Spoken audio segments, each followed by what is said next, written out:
Welcome, friends and enemies.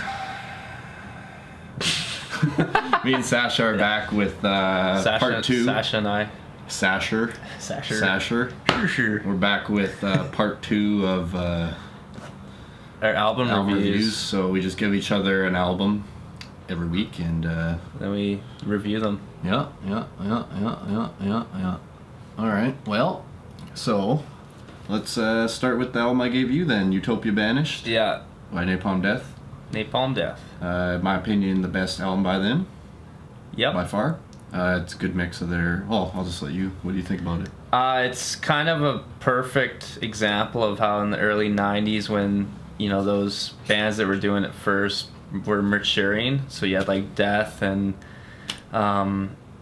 fucking Pestilence and all these other bands where once they get past their first few albums, you know, they really thicken their sound out, and Napalm Death's more of a death metal outfit in this album, and yeah, I mean there's grind elements, but it's definitely a complete death metal album. Yeah, that's what I always thought, is it's like the mix, because the first 2 albums are just like straight grindcore, just like they're almost barely metal. It's like more like just straight like grind, like crossover crust punk almost. And then they got Barney Greenway from Benediction for the 3rd album, which I always get. The fuck is that album called? It's got like Unfit Earth and like, probably should have looked that up. Now I looked at it, whatever. Suck a dick. I honestly don't know Napalm Death as much as I should. I was always more into like Carcass. But pretty much like that. I don't like Carcass at all, but that's a conversation for another day. But they're another band that was like grind early and then turned death metal. But like the 3rd Napalm Death album it's just straight old school death metal. Like there's a song Unfit Earth on there, and they have John Tardy and Glenn Benton on vocals on that. But I feel like this album is the perfect mix of their grind roots with the death metal that they started to implement. And it's a very mature sound if you compare to the earlier like. And the album cover is fucking awesome too. Yeah, it's rowdy. Yeah, really brutal. And yeah, it's just a fucking awesome album. I give it a solid 8 out of 10. Yeah. Probably about an 8. Is there anything you didn't like about it? No. I don't like the first 2 songs very much. I've actually had this album on tape for about 10 years, and I never liked it. I never gave it a chance, ever. And then I listened to tapes in the bathroom, and one day I was having a shower, and I was like, oh, this is fucking sick, actually. But first 2 songs don't really do a lot for me. Showers are pretty sick. They are. I don't do them lots, because I like to be a stinky little bum. Bum boy. So we both rated 8 out of 10? No, I'd give it about a 9. 9? Yeah, it's just a good album to put on at the gym or any other time. Just kills it.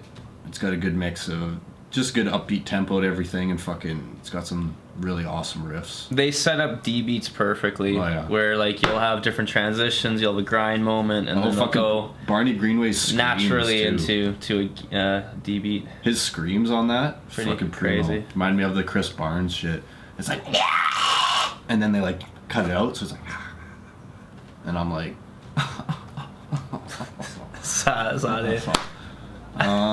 so next up is Inveracity. Circle of Perversion. I actually hadn't seen this album cover until just now, and it's fucking ridiculous. I think it explains the album pretty well.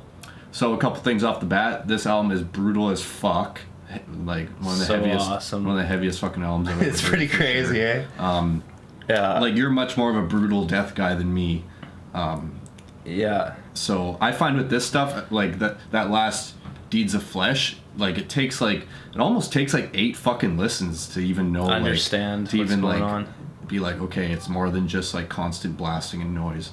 On it personally though, I feel like that Deeds of Flesh is a much better album, and like that the songs this album just kind of feels like the same song over and over to me, and I can even tell when a new song started, because there's no like it's like it's almost just like a riff, and then it's like the next riff starts, and then what's very common with this genre is like the space in between songs are so small, so it's just there isn't even a space. So it's really. Like boom, boom, boom, and it takes many listens to actually differentiate between songs, because it's just one continuous. Most albums in this genre at least have a couple songs with samples. There's not one sample on this whole album.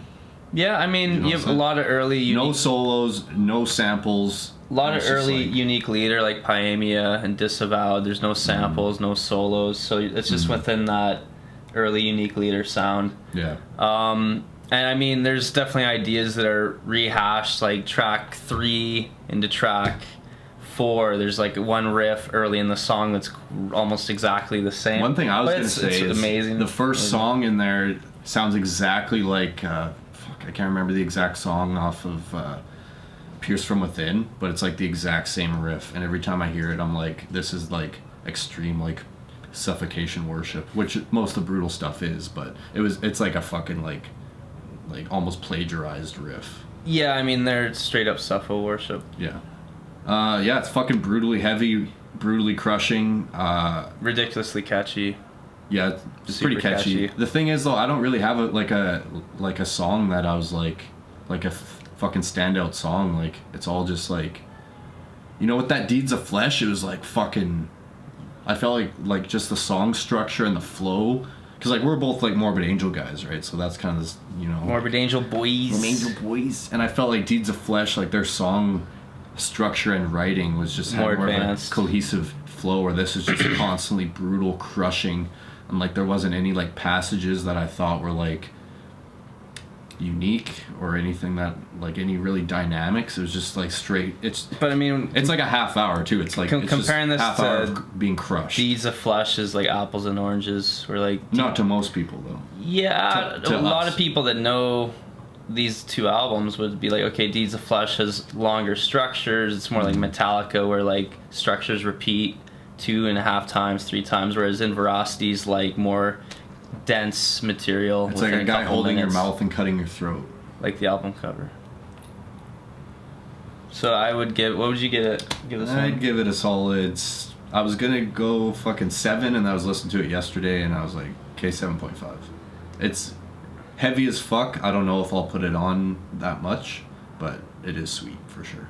I'll give it a 9.3 Damn. because it's really good. High on the Sasher scale. Well, I mean, and the funny thing with this album is I saw it on YouTube, and then I heard like 10 seconds, and when I find something I like, I just don't listen to it until I own it.